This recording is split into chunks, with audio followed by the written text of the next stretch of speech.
Vamos lá, gente. Isso aqui vai estar indo ao ar no dia 29 de novembro.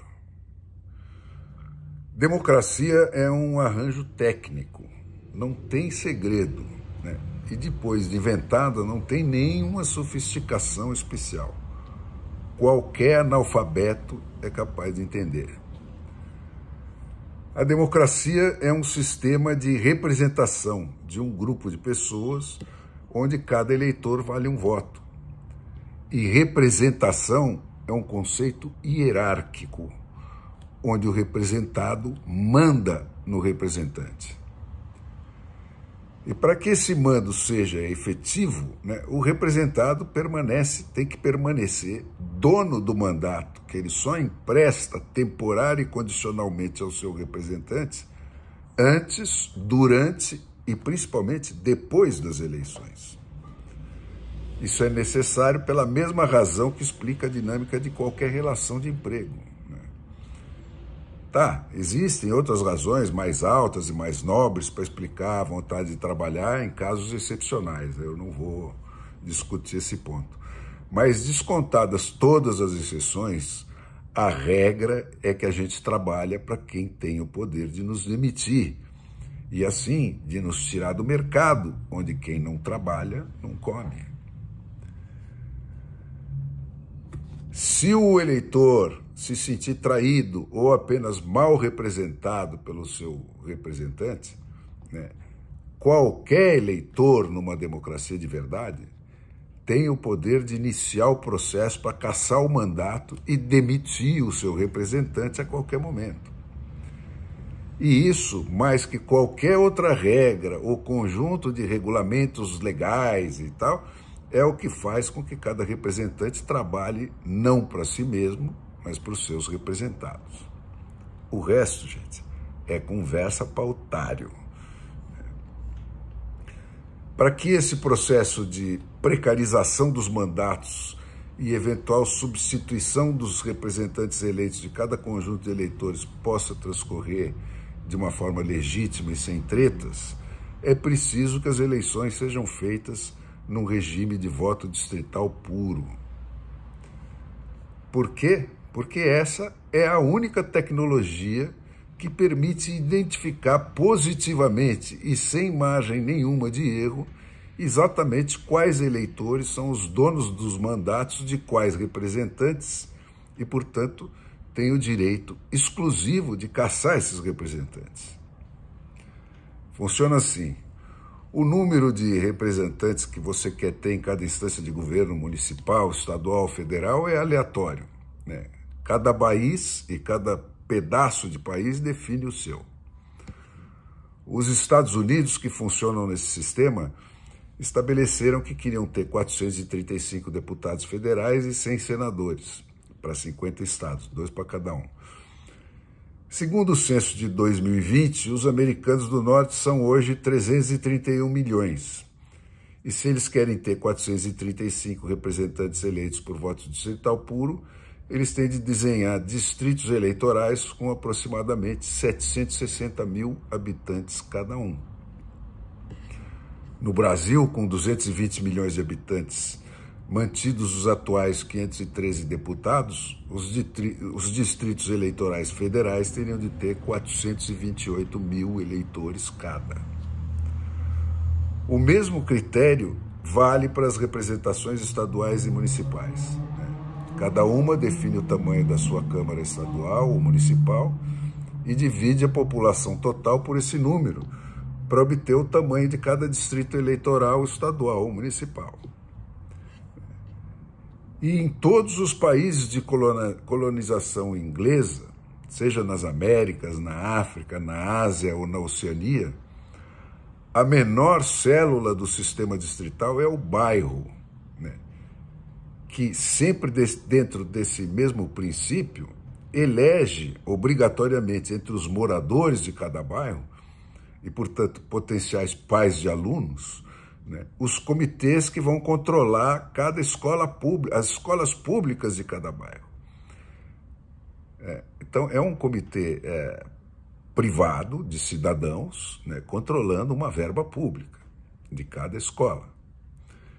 Em geral, eles elegem um comitê de 7 membros, né, que sempre estão sujeitos a recall, e esses comitês é que elegem o diretor de cada escola e aprovam ou não os seus orçamentos anuais e os seus programas didáticos. Mas, voltando, uma vez estabelecido o tamanho dos distritos, eles têm que ser desenhados sobre o mapa real do país, ou do estado, ou do município, ou do bairro, com base nos dados do censo. Não tem achismo, é um retrato real da situação, onde você localiza pelo endereço aquele número de pessoas para compor cada distrito. Então, um certo número de distritos escolares vai formar um distrito municipal, um certo número de distritos municipais vai formar um distrito estadual e um certo número de distritos estaduais vai formar um distrito federal. São distritos dentro de distritos. Mas nesse sistema você fica sabendo o nome e o endereço de todos os moradores de cada distrito. E é por isso que se usa o número de habitantes e não o número de eleitores de cada distrito como critério. Porque o número de habitantes é o único que é positivamente aferível pelo censo. Não tem treta, não tem achismo. É aquilo lá. O de eleitores pode variar segundo regras diferentes, mas na média, cada conjunto de habitantes tem dentro dele o mesmo número de eleitores. Assim, o que o sistema pede é que cada distrito tenha o mesmo número de habitantes. A margem de tolerância existe, mas é estreita, e que uma vez definido o desenho de cada distrito, ele só possa mudar se o próximo censo indicar que as populações se movimentaram muito, alterando o tamanho de cada distrito. E uma vez estabelecidos os distritos, os candidatos em qualquer tipo de eleição só podem concorrer pelos votos de um único distrito. E vence quem conquistar a maioria de 50% mais um. Assim, cada distrito tem um único representante que sabe, nome por nome, endereço por endereço, exatamente quais são todos os seus representados. E é daí que vem a beleza do sistema. Qualquer representado de um representante distrital, do bilionário ao morador de rua, debaixo da ponte, pode iniciar a petição pela retomada do mandato dele, o recall, a qualquer momento. Pode ser no dia seguinte da eleição. Vai ter uma regra estabelecida numa lei anterior para o número de assinaturas que ele vai ter que colher para levar o processo adiante. Então, ele vai ao secretário de Estado, que é o funcionário encarregado disso lá, tem em todos os municípios, protocola o pedido. O cara dá um prazo para ele colher essas assinaturas. De estado para estado e de cidade para cidade, esse número varia, mas gira em torno de 10% a 15% dos votos que o representante visado pelo recall teve para se eleger. Então, se o proponente do recall conseguir colher essas assinaturas e entregar elas no prazo estabelecido pelo secretário de Estado, que é o funcionário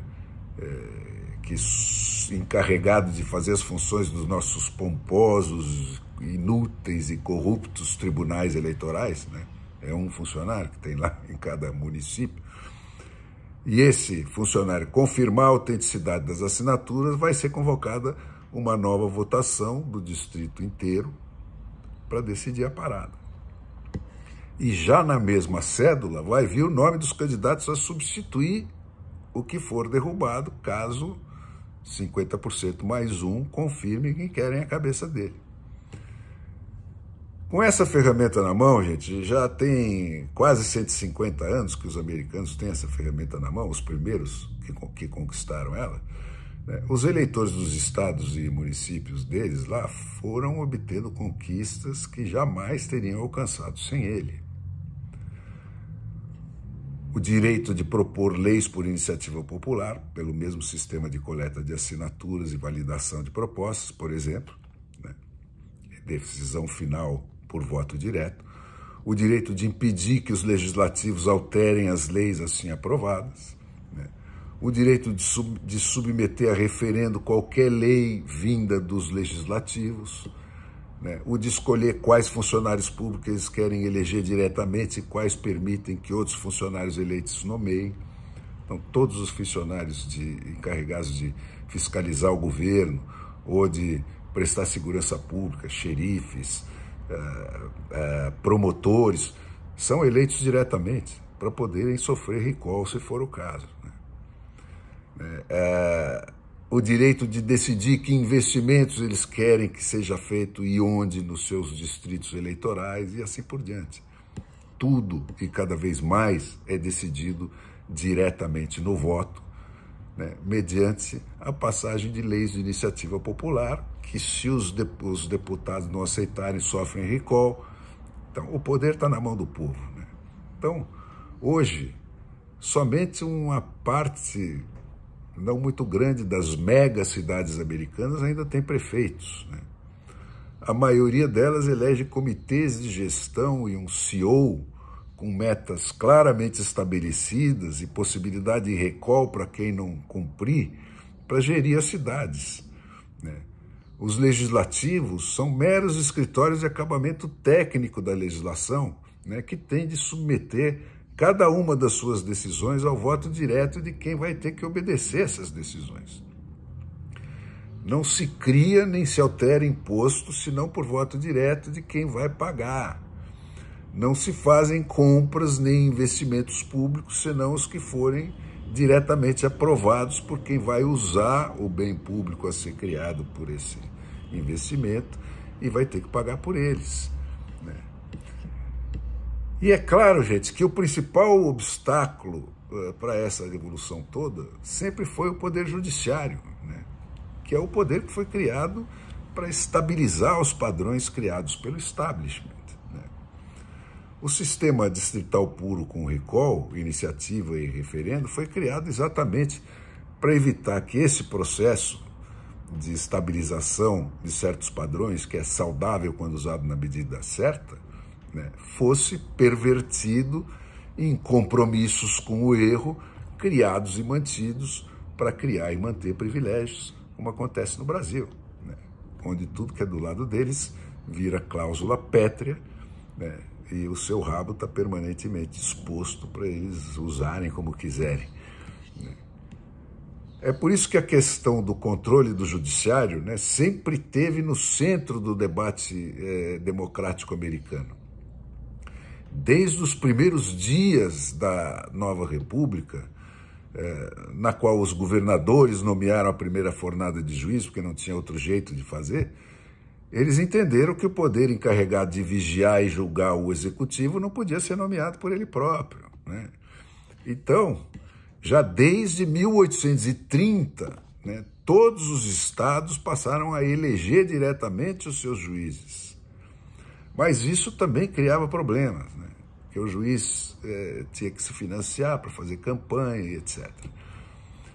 Então isso foi tendo mudanças e alterações e correções de rumo, sempre uma discussão muito quente, até que em 1940, o estado do Missouri, né, inventou a variante que hoje o país inteiro tende a adotar, que são as eleições de retenção de juízes. Nessas, a cada 4 anos, os nomes de todos os juízes das diferentes instâncias que afetam a jurisdição de residência de cada eleitor aparecem na cédula da eleição geral, né, com a pergunta dirigida a cada distrito eleitoral. Então, cada distrito só julga os seus próprios juízes, né, com a pergunta: o juiz fulano de tal permanece juiz por mais 4 anos? Sim ou não? Né? E se o povo disser não, o sistema de nomeação de cada estado ou de cada município repõe ou por eleição, ou por nomeação, ou por boards, tem vários sistemas diferentes no país, providencia a troca do juiz que foi impeachado. Mas todos eles sabem, né, a vida inteira, né, ao aprovar gastos, recusar leis e passar sentenças, que o povo está olhando e tem a última palavra sobre a continuação da carreira deles ou não, né? E isso, gente, esse sistema completo, esse pacote, né, de voto distrital puro, recall, iniciativa de lei, referendo de lei e eleição de retenção de juiz, matou na raiz toda a vasta rede de corrupção dos âmbitos estaduais para baixo. Então você imagina o Brasil, né, 26 estados e 6 mil municípios com zero de corrupção, o que aconteceria?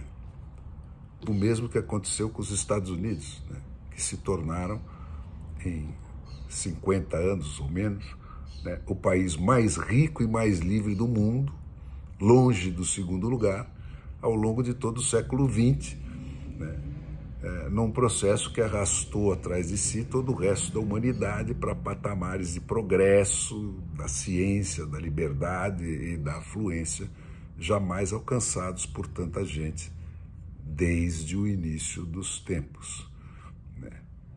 E nem precisa dizer que dentro de um sistema desse, qualquer presidente, mesmo ladrão de sentença passada,